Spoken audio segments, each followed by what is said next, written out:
Sahabat Shalom, Sahabat Shalom. saudara-saudara yang terkasih, perkenalkan nama saya Wisnu dari Kota Depok.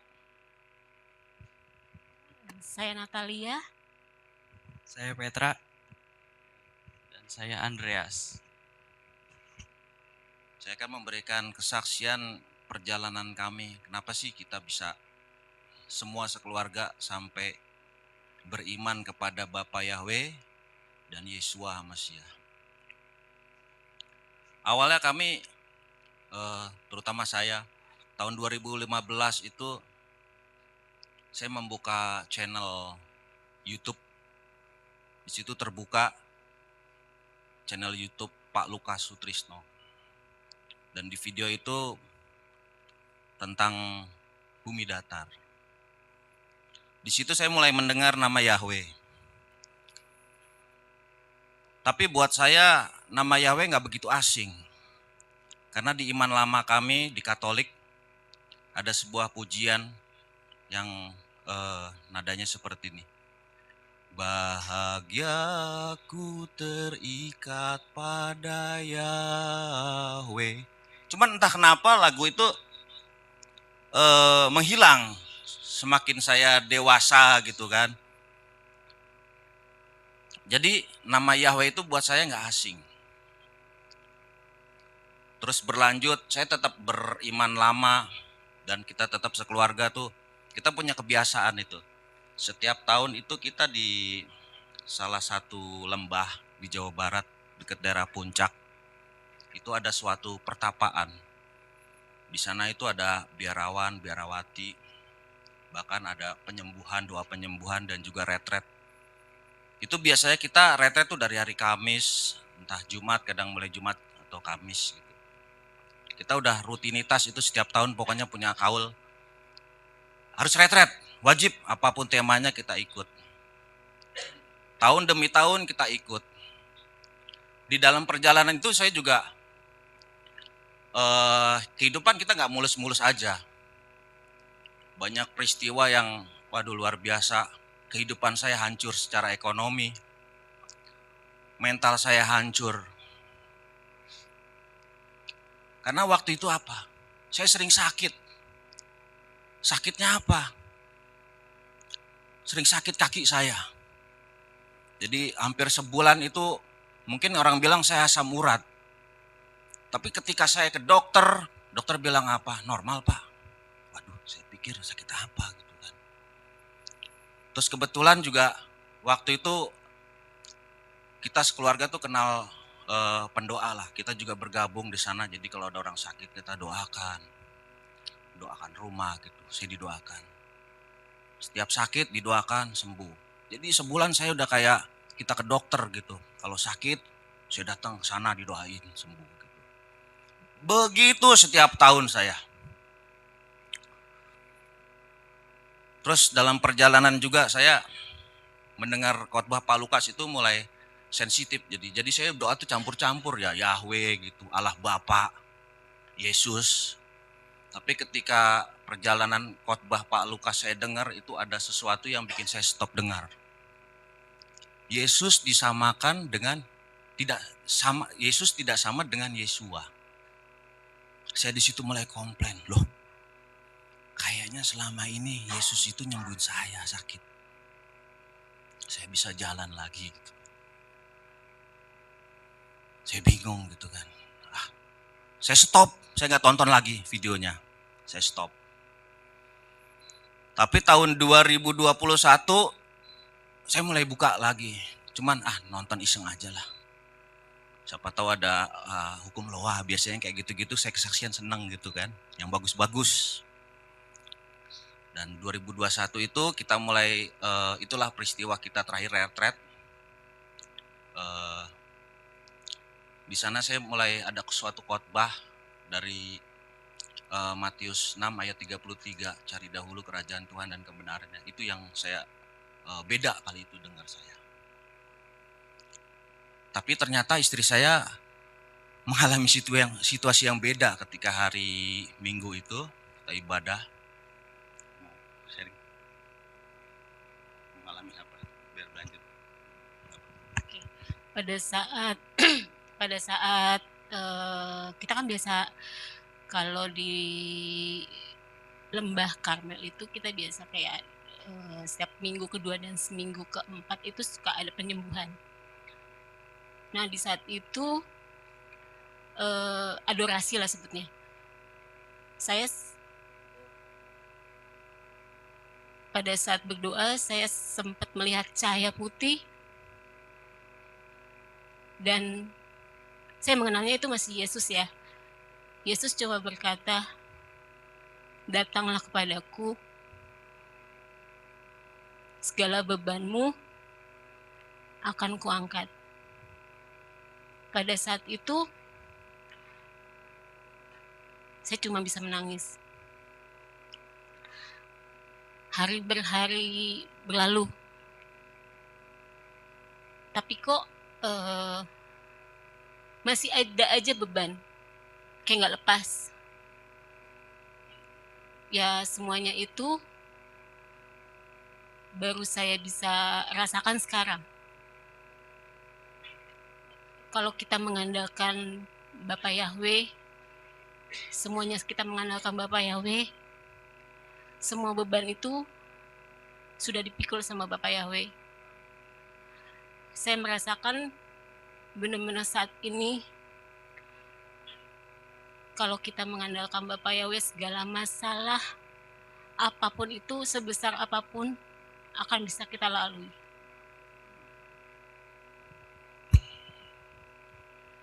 Tadi ceritanya masih tahun 2021 itu retret kita terakhir ya.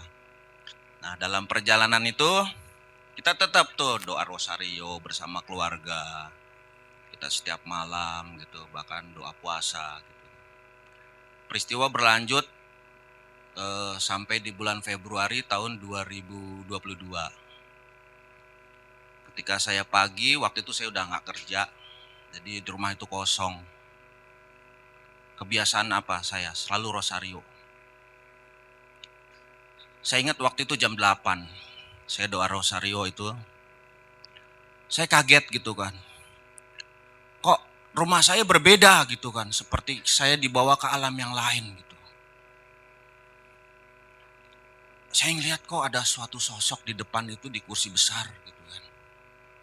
Saya merinding ingat itu. Di sebelah kanan saya ada satu sosok perempuan, tapi bajunya lusuh. Pikiran saya, ini siapa ya? Tapi hati kecil bilang, itu yang sering kamu doakan. Saya ngeliat begini, aduh. Bajunya tidak bercahaya, cantik juga enggak. Ya mohon maaf, selama ini saya hidup di dunia mungkin sosok wajah itu yang paling jelek gitu. Saya bingung, ini siapa gitu kan. Terus gak lama saya nunduk gitu. Perempuan itu ke depan. Itu ada sebuah bangku besar, mungkin apa tahta disebutnya. Dia pegang tombak mungkin ya. Dia perempuan itu maju, dia angkat tombaknya. Dia ngelihat saya gitu. Dia marah sama saya. Di situ saya nangis. Saya nggak tahu nangis itu saya nangis karena di situasi alam yang nggak jelas gitu buat saya tuh. Tapi di sebelah kiri saya itu ada sosok sesuatu yang damai. Tapi saya bilang Yesua juga, tapi sosoknya tuh berbeda gitu. Saya nggak tahu itu siapa sampai hari ini. Ketika saya lihat itu, sosok itu marah terhadap saya gitu kan. Dia seperti bicara nih, si sosok perempuan dengan yang laki-laki berjenggot itu, pakai mahkota dia. Kayak dia bisik-bisik ke saya, tapi dia angkat tombaknya, dia marah, dia bilang. Habis itu kembali saya tuh, kayak alam biasa lagi gitu. Ruangan di depan ruang tamu saya itu. Saya cuman bingung gitu. Saya kok bisa begitu ya? Saya nangis gitu sampai saya WA istri lagi. Istri waktu itu istri masih kerja. Siapa dia gitu? Saya bingung kan. Jadi saya sudah mulai nggak dosa rosario lagi waktu itu kayak saya lihat kayak gitu ya nggak damai. Tapi saya nangis kalau ingat itu. Tiba-tiba 3 hari kemudian saya pergi naik motor ke daerah Kramat Jati gitu. Tiba-tiba, kita berhenti dulu yuk, berhenti di warteg gitu. Emang lapar? Enggak, saya bilang mau minum es teh aja gitu. Saya penasaran sosok itu siapa. Saya cari di Google. Pokoknya kata-katanya atau salah satu dewa saya coba. Apa iya gitu kan. Loh, gambarnya sama gitu loh. Mirip gitu loh. Akhirnya saya, waduh, di situ saya mulai ketakutan. Entah kenapa waktu itu saya udah mikir, waduh, Tuhan ini bagaimana ya? Kok saya nama Yahweh, saya doa biasa. Tapi ketika saya sebut Yesus, saya waktu itu pemikiran saya itu sosok Yesus. Apa? Ya Yesus lah saya anggap. Ini Yesus apa Yesua gitu kan. Saya udah. Besokannya saya WA Pak Lukas. Jujur saya sempat benci gitu kan karena dia bilang waktu itu di videonya Yesus tidak sama dengan Yesua. Saya mulai WA dengan malu-malu, Pak, salam kenal gitu kan. Kalau nggak salah itu kita buka gambar itu saya kira-kira hari Selasa atau Rabu. Akhirnya kita buat samakan Sabat gitu kan. Wah, ceritanya udah mulai buka-buka video Pak Lukas. Kita ibadah Sabat. Bukan Sabat ya, kita misa sore gitu kan. Entah kenapa waktu itu habis saya pulang dari gereja, saya duduk di mobil, istri kebetulan keluar sama anak-anak ada keperluan, saya buka itu suara Pak Lukas gitu kan. Kok damai sekali gitu. Tapi dalam hati saya masih gengsi kalau saya ceritain gitu kan. Terus dia mulai kirim-kirim gitu kan. Akhirnya saya juga ngomong sama istri saya, kita pindah iman aja. Istri saya nggak terima. Anak saya bingung gitu kan. Kok kamu enak banget gitu loh. Kita selama ini ke gereja bareng, ini bareng. Kamu mau keluar dari gereja gitu kan. Kenapa ya memang? Gak tahu, saya ngerasa gak nyaman aja gitu kan. Saya sempat agak nggak ini sama istri, udahlah dalam hati saya, Tuhan, Bapak Yahweh, kalau Engkau benar, nama yang benar, dan Yesua harus yang saya sembah. Saya malam-malam itu berdoa, saya pegang kepala istri saya, terutama anak saya. Berikanlah aku mujizat, biar mau meninggalkan iman kami yang lama. Ya tapi dasarnya tetap kita ke gereja lagi gitu kan, wah campur-campur udah tuh. Tapi istri tetap masih belum sependapat sama saya. Cuman udah mau belajar gitu kan, kita buka video Pak Lukas, kita cari-cari, kebetulan saya juga minta Pak, saya mesti bagaimana ya, saya mau ajak anak istri gitu kan. Akhirnya kita buka, tapi kita lucunya gini, kalau mau belajar iman yang baru, pasti mempelajari iman yang baru. Kalau kita enggak, kita balik. Iman lama kita yang kita pelajari. Sejauh apa sih ada di kitab suci gitu. Akhirnya mereka mulai paham. Tapi kita tetap waktu itu ke gereja lagi. Sampai suatu saat saya bingung, kok setiap saya mimpi kok selingkuh aja. Sampai berapa hari itu selingkuh gitu. Pulang gereja biasa aja. Saya kebetulan lagi di parkiran, saya buka video Pak Lukas lagi. Jadi ada salah satu video yang menceritakan kalau dia pindah gereja, sudah beriman kepada Yahweh dan Yesua, tapi beribadah di tempat lain, ya mimpinya itu. Saya masih ingat itu. Loh kok sama gitu kan? Wah, saya mikir, waduh berarti saya udah gak boleh gitu. Tapi cuma saya batin. Minggu depan lagi saya ke gereja lagi tetap. Bareng sama anak istri semua, sama mertua malah. Tapi ada yang beda waktu itu. Saya masuk ke gereja itu saya nggak damai. Saya lihat patung itu saya ketakutan. Saya enek gitu. Kok saya begini ya? Wah, saya udah bingung gitu. Akhirnya saya udah nyerah deh. Besoknya saya lagi hubungin Pak Lukas. Pak Lukas, saya mimpi selingkuh. Saya bilang, ya udah berarti tinggalkan. Udah kalau masih mau beriman ya jangan campur-campur. Kalau memang sudah percaya Yahweh dan Yesua, tinggalkan gereja gitu kan. Jangan ini. Akhirnya saya mikir gitu, saya bilang, kita sekarang kan udah belajar bahwa Bapa Yahweh dan Yesua itu ada yang benar gitu. Kita harus ninggalin iman kita yang lama. Cuman kita mikir waktu itu gimana caranya ya gitu. Kita tetap hubungin Pak Lukas. Akhirnya saya mulai ketakutan karena sudah mulai tetap ke gereja ya, lihat sosok yang saya bilang tadi. Saya mulai ketakutan kalau saya besok mati, jangan-jangan saya nggak selamat nih, belum dibaptis gitu kan. Wah, saya bingung lagi. Waktu jalan terus. Saya bilang Bapak Yahweh, aku mau dibaptis tapi nggak mau live streaming. Saya mau ngobrol dengan Pak Lukas. Tapi saya nggak punya uang. Gimana caranya? Wah, entah kenapa waktu itu di bulan April tahun 2022 ya kalau nggak salah. Entah kenapa saya dapat rezeki yang mendadak. Akhirnya kita berangkat. Waktu itu berbarengan dengan bulan puasa, tapi mau lebaran, jadi saya berjuang itu dari Depok sampai ke Magelang itu sekitar 21 jam.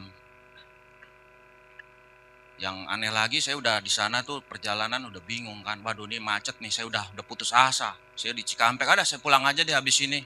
Udah nggak mungkin saya perjalanan saya terusin. Saya baru kali itu saya Shema Israel di mobil. Shema Israel. Ternyata mobil depan saya itu ada satu, itu ada mobil polisi lewat, itu ternyata dibuka one way. Akhirnya saya lanjut. Jadi baru saya bisa Shema Israel dan itu ada kekuatannya, saya percaya gitu. Itu buat saya mujizat yang saya rasakan ketika saya Shema Israel. Akhirnya saya sampai, saya dibaptis. Saya ada kepuasan di situ. Lagi mau ditambah. Ya, kayaknya itu aja. Terus ya memang setelah kita dibaptis, biasalah kita kalau seneng-senengan, habis itu kita posting saya dibaptis. Dalam hari yang sama, berapa jam kemudian semua blokir saya. Kenalan saya diblokir semua. Pendoa-pendoa yang biasa doain saya, semua. Wah, dalam sekejap saya kehilangan puluhan orang yang saya kenal. Tapi udahlah, saya jalanin hidup saya. Saya dari situ ya, cuman waktu itu saya bingung apa kebiasaan saya kan doa rosario gitu kan, bingung mau doa apa gitu kan, biasa baca. Akhirnya kita di situ belajar ya, mulai belajar firman Tuhan gitu. Jadi dalam perjalanan hidup saya sudah kebanyak hilang orang-orang yang saya kenal, bahkan harta benda, pekerjaan saya, semuanya kita hilang. Tapi puji Bapak Yahweh, apa yang hilang dalam kehidupan kami, Tuhan gantikan. Bahkan lebih besar, seperti saya beberapa bulan lalu sempat berhubungan dengan Pak Nino. Pak Nino, saya lagi mau jual mobil nih. Saya udah nggak ada punya apa-apa. Tapi nggak lama kemudian saya bisa beli mobil walaupun bekas. Dan rumah yang saya jual saat ini sudah kita bangun lagi, bahkan lebih besar. Jadi saya percaya, kalau kita percaya Bapak Yahweh, apapun yang kita jalani, kita belajar firman Tuhan dengan sungguh-sungguh, itu kita nggak akan dipermalukan. Amin. Itu yang saya rasakan. Haleluya. Jadi orang-orang yang pernah memblokir saya, ya saya tetap naik mobil walaupun bekas, terus saya tetap punya rumah bahkan lebih besar gitu kan. Haleluya. Jadi saya percaya anak-anak Bapak Yahweh selalu diberkati dan tidak akan dipermalukan. Amin. Amin. Dan saya juga kenapa? Jadi kita datang ke sini, mungkin ada yang bertanya, wah lagi liburan. Jadi kebetulan juga kemarin kita ketemu beberapa saudara dari orang tua, sudah 3 tahun kita kehilangan komunikasi, ternyata mereka semua dalam masalah. Jadi tante saya sudah hampir 1 tahun lebih terbaring, sakit.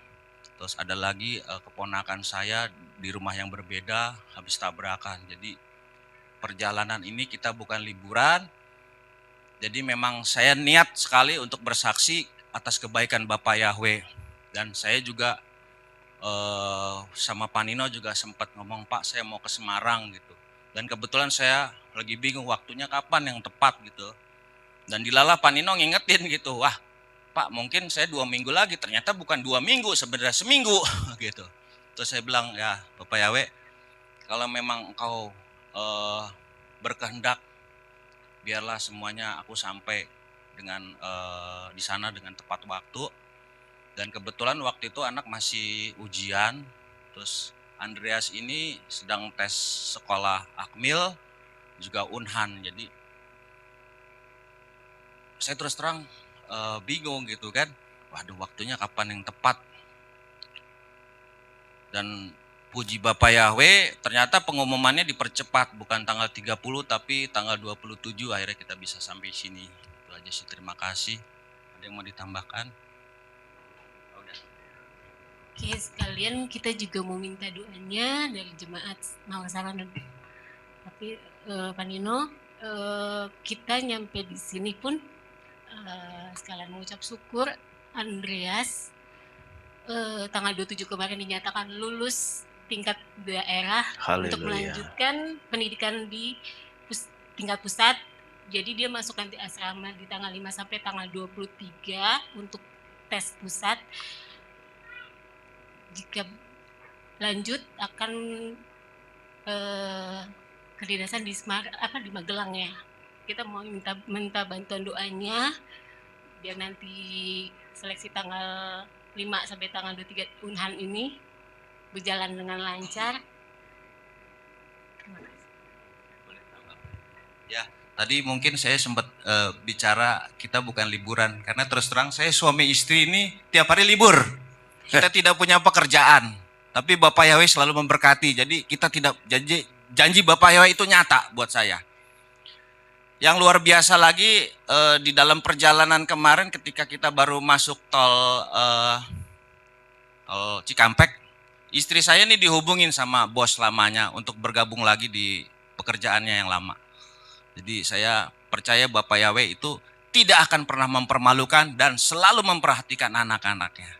Jadi saya percaya apa yang kita lakukan selama ini tidak ada yang sia-sia. Selama kita yakin dan percaya. Itu aja. Haleluya. Amin. Haleluya. Kita kasih tepuk tangan Bapak Yahweh. Shalom. Shalom.